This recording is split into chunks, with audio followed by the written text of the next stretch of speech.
अबे ये घोड़े किसने छोड़ दी? चौधरी को पता चलेगा तो वो तो मुझे नहीं छोड़ेगा।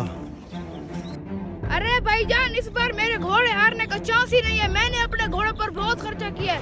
अबे तू हारने को छोड़ यार, जीतने को सोच, जीतने को।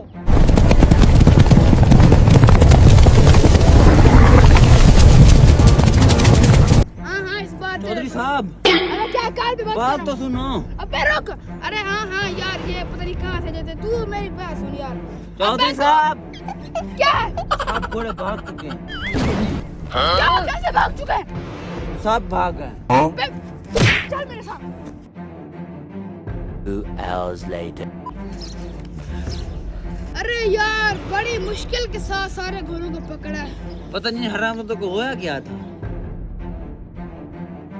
अबे तुझे क्या हुआ है? चौधरी साहब, ये सारे मजदूर देखो। हाँ, इनको तो देखा ले। ये क्या करने आए हैं? चौधरी साहब, तुम्हारे घोड़े ने इन सब की फसल तबाह कर दी है, अपना हिसाब लेने के लिए आए। अबे साले, अब क्या करें? इनका हिसाब तो लाखों में होगा, लाखों में।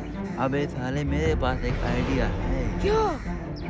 ऐसे हो, तुम खड़े हो, तुम सबका हिसाब बराबर कर।